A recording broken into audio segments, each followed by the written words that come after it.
So this is me. My name is Vicky Rockingham, and as Nick kindly said, yes, I got awarded an MBE in 2018. I was put forward by the organisation I work for, which is the Environment Agency, and it was partly to do with the work that I do for that organisation, but also some of the charity work I do, which includes raising money for Just Support UK. I was awarded it in 2018, and yeah, it was a very special day. I will say at the beginning, I'm usually fine. I talk about stuff, I'm very passionate about what I do, etc. But sometimes the emotions can creep up on you when you don't expect it. So if I get a bit tearful at any point, don't worry, it's fine, I'm okay. But just bear with me. But I'm hoping I'll be okay today. But I'll lead on to this. This is a little bit about what I do for the Environment Agency. I'm a technical manager. And my day job is nothing compared to this. So another bit of what I do is I'm an area-based controller for Greater Manchester, Merseyside and Cheshire. So that will cover any incidents, and I'm on duty, I think it's every 8 weeks for a week, 24/7.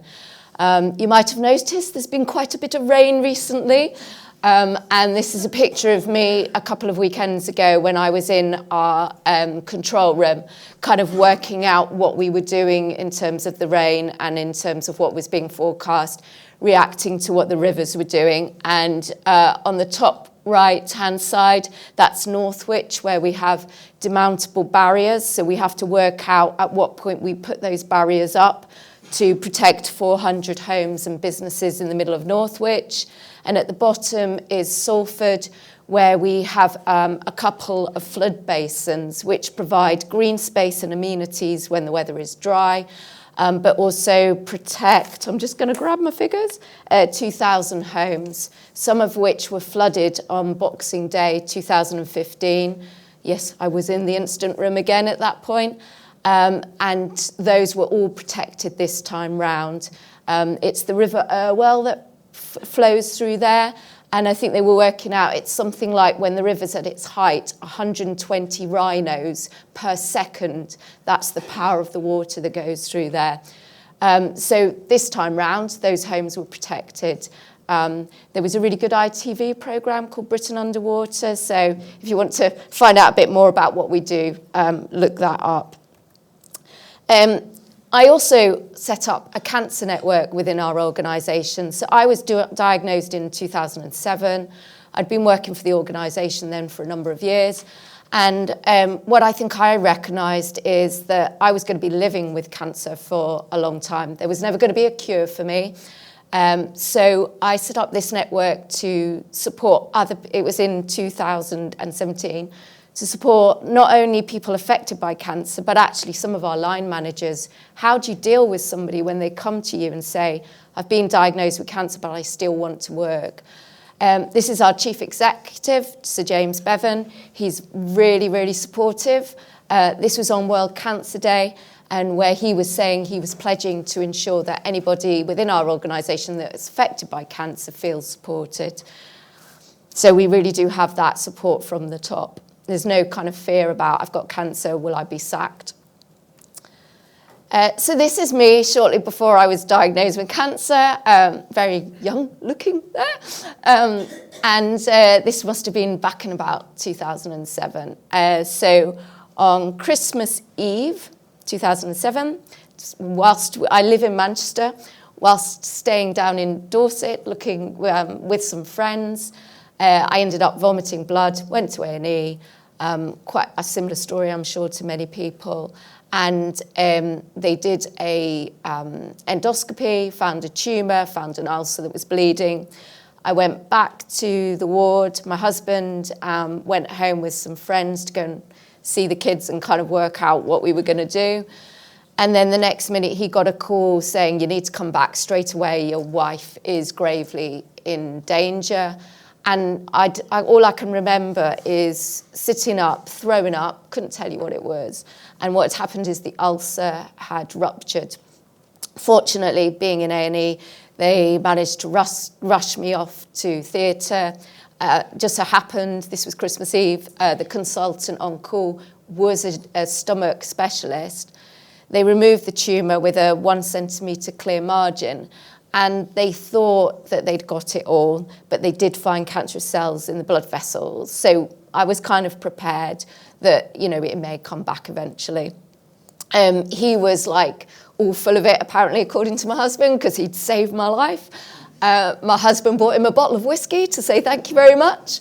And then it was just that step of recovery and kind of working out what we were doing. So I was allowed to go home. My parents live in Fleet in Hampshire, so I was allowed to go there, but I wasn't allowed to travel back to Manchester after I left hospital because they were worried about, you know, how I would struggle. I should have said, I woke up Christmas Day in the critical care unit, and they were getting me out of bed straight away, which was quite an experience. And then I was in hospital for about 5 days, and it's that, you know, each day you're trying to get a bit better. And then I think I eventually went back to Manchester 2 weeks later. I must say the journey from Dorset to Fleet was probably one of the worst experiences of my life. I just felt so ill, couldn't really explain why. And it's just that healing process, isn't it? I was clear for 4 years, I think it was, and then in 2012, they did find shadows on my liver. Sorry, it was the back end of 2011, and the cancer had returned into my liver. And it's at that point that I got in touch with this lovely lady, or rather she got in touch with me, Jane Bressington, to tell me about the very first pause GIST clinic that was being set up. And you know, up until that point, I'd thought, I don't need GIST Support UK. I've got loads of friends. They can support me. But wow, going to that first clinic and just speaking to other patients and hearing people that had gone through the same story as myself, I can't really explain it, but it made me really connect with other people, and it made me realise that actually I did need GIST Support UK. So that was a really, really good experience for me. The clinics are brilliant because they just allow you to, I think, I'm treated under the Christie in Manchester, and Mike Lee, he's my consultant, he's fantastic.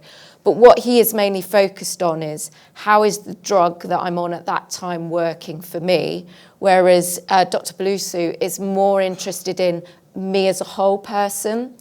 So being in my late 40s now, I'm premenopausal. So what does that mean going forward in terms of treatment? Do I go on to HRT? Don't I go on to HRT if I need it? And that's where Dr. Belusu will come in and have those really rounded conversations about this is what your body is doing. These are the things we need to keep an eye on going forward. So, you know, for those that are able to attend clinics like the Pause GIST clinic, it is worth something thinking about. But again, as Nick sort of said earlier, use GIST Support UK, use the email group to kind of ask any questions that may be in your mind going forward. So this is a picture of, I think it was, 2015, when the Cancer Drug Fund, the government announced that they were going to take various drugs off the Cancer Drug Fund, and one of those was regorafenib. So up to that point of time, I'd been on imatinib, which didn't work for me because I am wild-type SDHB deficient, so that particular drug doesn't work for my type of GIST. I then moved on to Sutent, which had been working fairly well. I'd usually get one scan that was stable, and then the next one would show a bit of growth, next one stable, next one bit of growth. So it was looking at the beginning of 2015 that I was coming to the point where I needed to move on to something else. And regorafenib was potentially that drug, but the government was looking at all drugs on the Cancer Drug Fund, and this was one of the ones that was under threat and they wanted to take off. Pause GIST Cancer and GIST Support UK launched a campaign called 100,000 Voices, social media campaign. And we were looking for 100,000 signatures because once you get those onto a petition, you can then take your case to Parliament. And through this campaign, we did manage to get 100,000 signatures, and we did get it heard in Parliament. It was put back on the Cancer Drug Fund, one of the few that was. So, you know, my brain says that was probably down to all the efforts that went on. And, you know, that drug then did go on to NICE and get approved. I'm on the left there, and actually I'd just started on regorafenib, and I remember being absolutely whacked out on cocodamol that day because I was really struggling with some of the side effects. The other thing to mention is that when I first became diagnosed and found out about Pause GIST Cancer and GIST Support UK, for me, I thought, right, okay, what am I going to do to help? So for me, it was fundraising. I'd already, after I'd been first diagnosed, I did some fundraising for Cancer Research UK, thinking, oh, Cancer Research UK will be looking into GIST. They weren't at that point funding anything to do with GIST, so I was a little bit shocked after that. So I thought, right, okay, what can I do to raise money for GIST Support UK? Sorry, I should say GIST Cancer, shouldn't I? GIST Cancer UK. I've done various different things. Our first feat that we did was, as a family, we climbed up Snowdon with, I think it was, 7 families. The youngest child was 6. I think the eldest was about 13, 14. So we got everyone involved. The men, for some reason, and some of the kids put dresses on.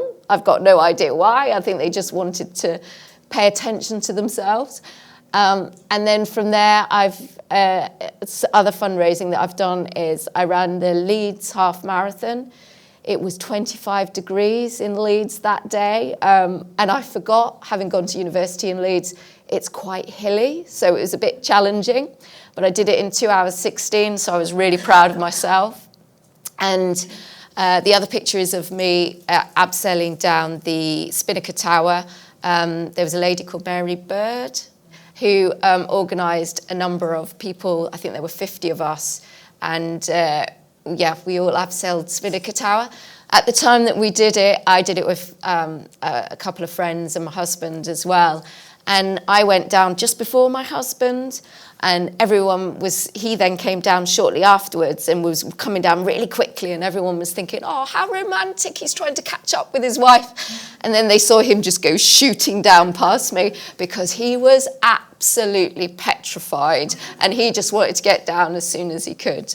But yeah, whereas I took a little bit longer and I was a little bit shaky to start with, but I then made myself look around, and it was an amazing experience. And I can't remember how much money did it raise. It was £30,000, so it was very much worth it.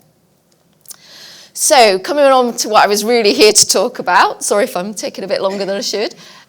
So what is FODMAP? So one of the things that I did as part of setting up this cancer networking work is I got in touch with various different people. And when I first went on to regorafenib in 2015, it took a while to work out what level of the drug I should be on. So I started on, as they do with most drugs, on the full dose. And then I came down to 120 milligrams. So that's 3 tablets a day rather than 4 tablets a day. And that seemed to be my balance. Because if I went on to 2, my tumours would grow a bit. Whereas when I was on 3, they managed to stabilise the tumours. But on 4, I was having these awful pains at night, spasms all down my back and through my muscles, through my legs. And, whilst you can take painkillers to try and help that, it wasn't sustainable to me going forward. Dr. Belusi sort of really talks about toxicity and how much you as a person can tolerate. And for me, there's a balance between being alive and living my life compared to, having maybe a shorter life, but a good quality of life. So I'm on that point of, I want to be around. I want to see my children grow up. They were only 2 and 4 when I was first diagnosed. They're now 16 and 14. But I want to be around a little bit longer, at least, to kind of see how they grow as into adults, etc. So, but equally, I don't want to be living my life in a bedroom, not being able to get up and not being able to live. So for me, living is really important, and living with cancer. So one of the things I was really struggling with was retention of food. So everything I was eating was just going straight through me. And I'd listen to other people's advice, and sometimes through the email group, people would pose questions, and I'd listen to that. But I wasn't really finding anything that was working for me. So I had given up tomatoes, onions, and garlic. But again, I was still struggling, and I just couldn't. It got to the point where I really didn't know what to eat. And I would say out of my 28-day cycle on the drug, so I do 3 weeks on, 1 week off, there was probably about 3 or 4 days where I wasn't running to the toilet every 5 minutes. Even like I was still working, and I worked full time. I would park my car, run into the building, and I'd be straight on the toilet. And I was finding it very difficult to manage that. I think food became almost, I would have a fear about eating. And you know, there's so much of our life is around socialising, is around alcohol, is around food. And I was finding that really difficult, and not wanting to go to things because I didn't know what I would eat, and I kind of got a bit embarrassed if I'd have to sit on the toilet for an hour at my friend's house. Not that any of them cared, but you know, I just felt very conscious about it. And it was only through a chat through somebody that works on the Cancer Network with me. She'd had breast cancer twice in her early 30s. She'd gone down the, you know, the really traditional harsh treatment of chemotherapy. And she was finding, again, she was having problems with her stomach, her bowels, what to eat, what not to eat. And she'd gone on to something called a low FODMAP diet. So there's the definition of FODMAP. I'm not even going to begin to try and pronounce some of those words. But effectively what it is it looks at short-chain carbohydrates that are poorly absorbed in the small intestine. And it's there particularly, low FODMAP, for helping people that struggle with IBS. And the diet is designed to alleviate some of those symptoms. So the kind of things to be aware of that can cause problems are fructose, so that's things that are found in fruits and honey, lactose, which is in dairy, fructans, which are wheat, onions, and garlic, galactans, which are legumes, beans, lentils, soybeans, and polyols, which are sugar alcohols, fruits with pits or seeds. What I should mention here is I'm a pest, as my mother calls me. I'm a pescatarian. So when I was 16, there is a story about rabbits being killed and eaten. And when I was 8, and I didn't realise it was my rabbits I was eating, when I was 16, I decided I'm going to be a vegetarian. But as time moved on, I have eaten fish as well. So I don't really cover meat because I don't eat meat. I do cook meat for my children. It's a choice for me. You know, a fish I could kill, an animal I couldn't. So that's my choice. So I don't really talk about meat, but obviously if you go and have a look at some of the websites, they will talk about what meats are acceptable and what meats you may struggle with. So these are the sort of foods that I no longer can eat. Cauliflower. I used to have a lot of cheese and cauliflower grills. I thought they were fine, but obviously this was a problem. Mushrooms. Onion and garlic I knew about, so I was already avoiding those. I'd never really thought about milk. I tried soy milk. I tried some of the other milks. And I'll come on to what is now working for me. I love a bit of honey in my tea, and I still do have a bit of honey, but I'm just conscious of how much. Apples, an apple a day keeps the doctor away, but in my case, nope, can't tolerate apples. Watermelon as well, that was something I used to eat all the time. And, you know, this was something that obviously wasn't doing me any good. And then things like beans, I'd kind of figured out that beans were going to be hard to digest, etc. So things that I can eat, peppers seem to be fine. Tomatoes, I thought tomatoes were a real massive problem, but nope, as long as there's no onion and garlic with them, they're not a problem at all. The thing at the bottom on the right-hand side has been my lifesaver, lacto-free milk. So this is dairy milk with the lactose removed. So if you're not keen on soya milk, and if you're not keen on oat milk and almond milk, if you still want to support farmers and dairy cows and things like that, I know I'm a vegetarian, why do I drink milk? For me, I kind of understand there is a farming industry, I want to support the farming industry. So for me, milk is fine, and lacto-free milk has allowed me to have that dairy milk, but with the lactose removed. Rice is fine, satsumas and easy peeler oranges, love those. And even strawberries, grapes, carrots, absolutely fine. The only things obviously the doctors recommend you avoid are, I think it's grapefruit, because there's an enzyme within that. I know there had been some talk about strawberries, but I eat strawberries and they're fine, and my consultant's fine with that as well. Interestingly, coffee. Now, I can't drink instant coffee, but fresh coffee seems to be okay.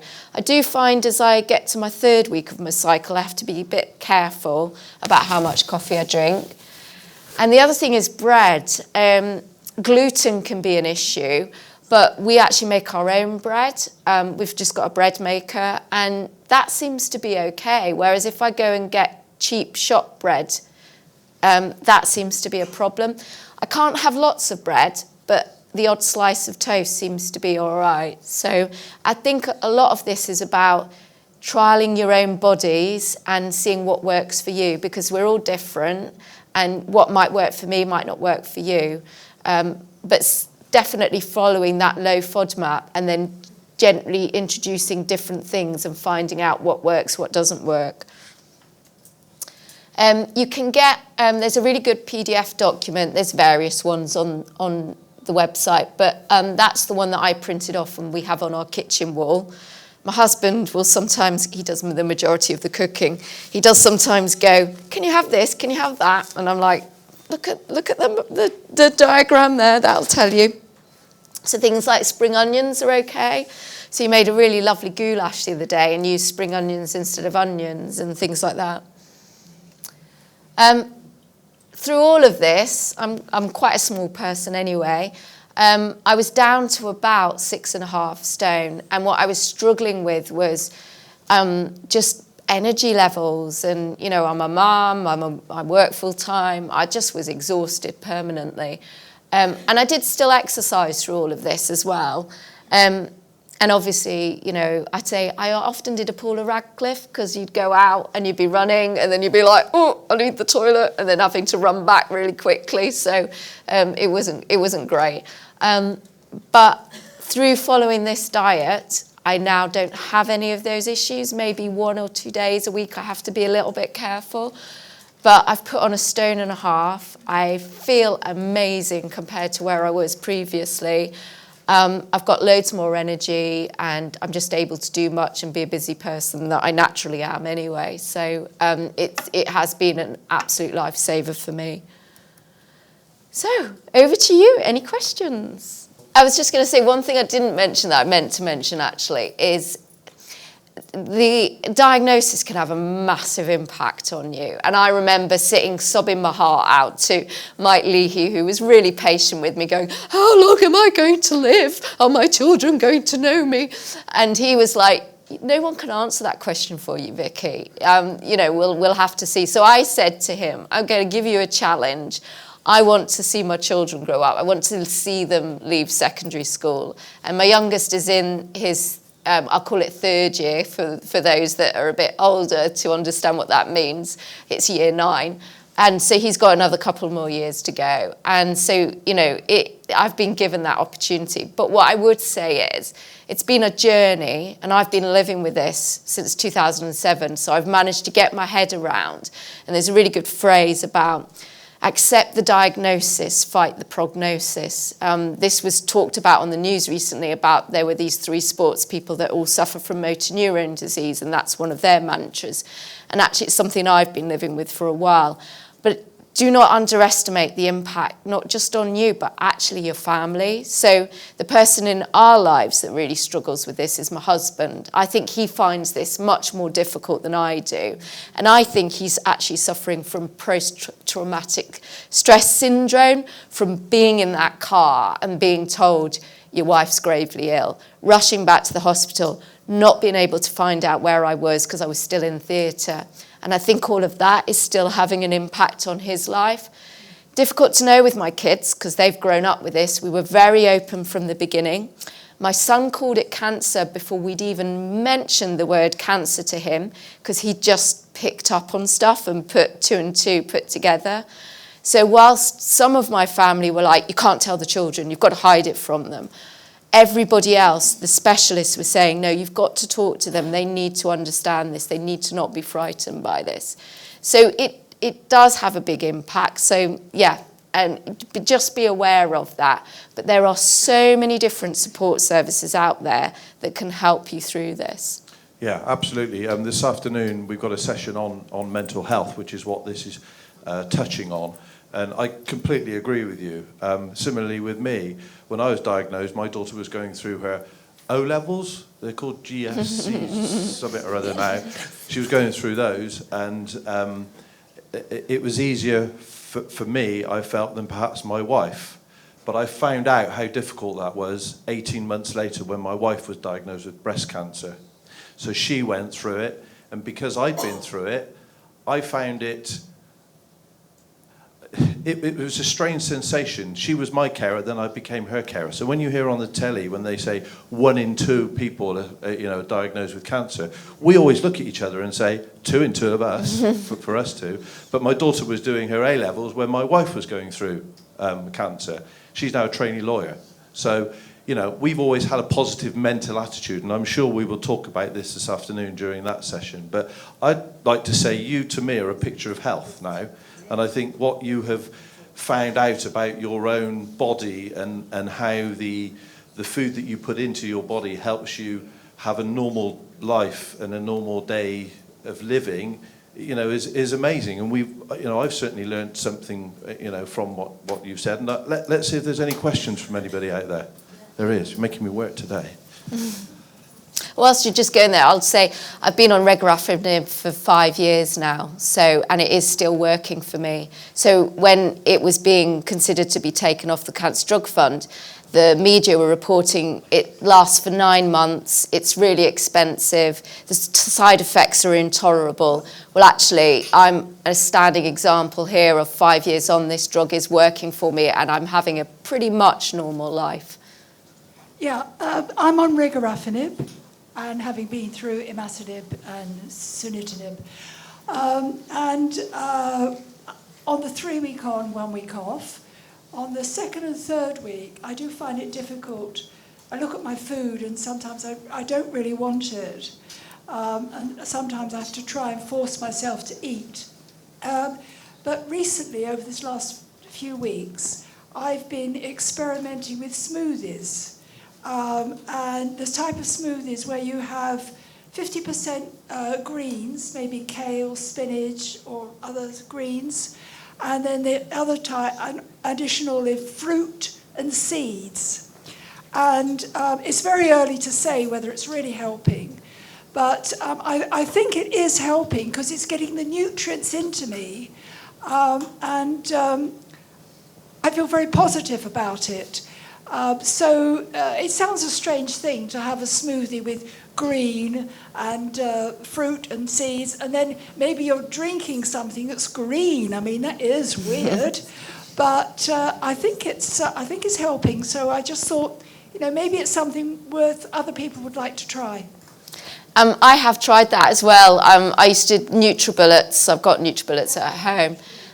There was another patient, Emma Tennant, as well, who found that really helped as well, and actually her hair started to grow back, so I had to cut mine short because it just goes really brittle and it doesn't grow much bigger than this, which in some respects sometimes I like, I wish I had long hair again, blah blah, but then on the other hand, the amount of money I'm saving on hairdresser bills is fantastic, so I do take note of that and buy myself a little treat every now and then. So I agree. I think probably, and you'll have to find out for yourself, what I would advise is, I think that that's brilliant and they do really help. What I would probably do, because I've gone through that phase and I probably need to go back through it, especially in the summer. I find I would probably take note of what's on the low FOD map to work out what I was putting into it that then isn't going to cause my stomach upsets, etc. But yeah, no, I completely support you on that because it's easily digestible then. So yeah. Well, the one word of caution on that, and this is all about trying it out for yourself, is I saw a program once called That Sugar. I forget the name of it, but it was about sugar and how bad sugar is for you generally. And one of the experiments they did was they said to somebody, they gave them a smoothie made of apples and fruits, and they drank the whole smoothie. They then put in front of them the next day, without them realising they were going to do this, the amount of fruit in its full form, apples and oranges and whatever it was, in front of them and said, right, eat that. And they couldn't. They ate 1 or 2 apples, and that was as much as they could take. And the lesson to be learnt from that was that the human body and nature interact with each other in such a way that when you eat the apple for the goodness that it has as a whole, then your body says stop after you've eaten, say, 2 apples. Whereas as soon as you put it into a liquid form, you can drink it as a drink and take on board 7 or 8 apples and God knows what else in fruit in there. But you're right in as far as the nutrients that it gives to you is important because your body can digest it easier. If you get a book, the NutriBullet has got a menu recipe book, and there's no way you'd put 2 apples in. You know, you just put a small variety of what you would normally eat. I think the other thing to add is you can tell by the shape of your body whether you need that additional nutrients or not. So, you know, for my kids, I get what you're saying. You know, I'll be conscious of their teeth and their body size, etc. But for me, when I was 6.5 stone, you know, I needed to get as much nutrition into my body as I could. So, yeah, I accept what you're saying, but I think you have to look at you as a person and what your body needs. But, yeah. Absolutely, absolutely. Right question. Thank you. Do we not think a part of this could be genes, as in GENES? Because yeah, I mean, I'm well, I can eat anything except too much fat, but I think that's the operation I had, and I can eat for England, so... do you know, it's an interesting one, isn't it? And I know this from, and this is, you know, this was my conversation with Mike Leahy right at the beginning. You know, how long was I going to live? You know, nobody can answer that question. And a lot of it does come down to genetics, doesn't it? So why do some people do really well on a drug and others really struggle? And nobody really knows the answer to that. So I went to Adamsbrook recently, last November, to see Dr. Belushu. I try and go every sort of 2 or 3 years. And what we were looking at is on regorafenib, it can affect your heart, it can affect your pancreas, it can affect your muscles. And why am I doing so well on the drug? Is it my mental attitude, because I've always been a cup half full person? Is it the fact that I do lots of different types of exercise? I do Pilates, I do Zumba. I do Zumba because that is just, you know, I meet with some friends, we have a dance, and it just mentally, that's brilliant for me. Is it, I do little runs now, so I'm not training for a half marathon. I will never do a half marathon again. But I do little runs, and sometimes I feel so tired and I won't want to run, but I'll go for a walk. So is it all of that that's helping? Is it diet, or is it just I'm very lucky and my metabolism, or is it a combination of all of that? I don't know. And also the other thing, going back to genes, I hope I don't scare anybody out there. Initially, I was told this wasn't genetic. I'm wild type SDHB deficient. But through time, obviously, they've been doing a lot of research. And Ruth Cassie at Adamsbrook has been doing things, and they have now found it is genetic. So this is something that I've inherited. But obviously that's a worry because I've got kids. What's been explained to me is it may be that you carry the gene for generations and generations and nobody will get the gist. So why is it that I got the gist? And also, can I just say, my sister smokes, my brother smokes. Why is it that I, that didn't smoke, ended up getting the cancer? And nobody knows. You know, I've probably got the healthiest lifestyle out of my 2 siblings. Maybe they don't carry the gene. Maybe, you know, it's just one of those things. And I don't really think about that too much. It is what it is. And, you know, I've just learned to accept it and get on with my life. But you're right. Everybody's different. It's life's natural lottery, isn't it? You just, you know, who knows why we're the same. My wife and I, we don't smoke. We don't drink heavily. Who knows? Who knows the reason why? Just a point. We have one of our leaflets or one of our booklets is about stomachs, losing your stomach and how that can affect the way your metabolism works, etc. So they're on the back stand. So if you've had any stomach operations, by all means take one. The other thing that we're doing as a charity is engaging with other charities, Cancer 52 and other charities, and highlighting how important it is that we feel, and those other charities feel, that as part of your the experience that you have when you have operations or you're on drugs that affect these things that we're talking about, that there needs to be dietitians within the NHS that are there to help you. And we've tried to push that. And, you know, with all the problem with resourcing the NHS, now that we are out of austerity, we'd like to think that they're going to be directing some money into these areas that have been neglected over the years. So there's some positive news there in that when you go to your oncologist and you talk about the fact that you're having trouble digesting food, that they might be able to refer you to an NHS dietitian or a nutritionist, somebody with professional experience that can help. So that's something, again, that we're being involved in and pushing. did you want to say anything? Did Alison want to say anything on that? Yeah. Would you like to say? Just a very small, quick point. I'd like to thank you for pointing out the value of lacto-free milk. I've been very fortunate. I have not had any significant difficulties with eating from the beginning. I had a stomach removed and virtually no difficulty with eating at all, except I discovered a mild lactose aversion, not even intolerance, but an aversion. I also did not like any of the dairy-free alternatives.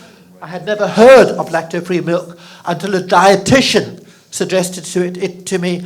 I was surprised to find how freely available it is. So I would totally agree with Vicky. If you have a problem with dairy problems or lactose difficulties, go for lacto-free. It is wonderful. And also, I'm not being paid by this company, by the way, but Costa do lactose-free milk generally. You can get it there. So if you're on the go and you want a coffee, or you're able to tolerate a coffee or a tea or something like that, the Costa will do lactose-free milk.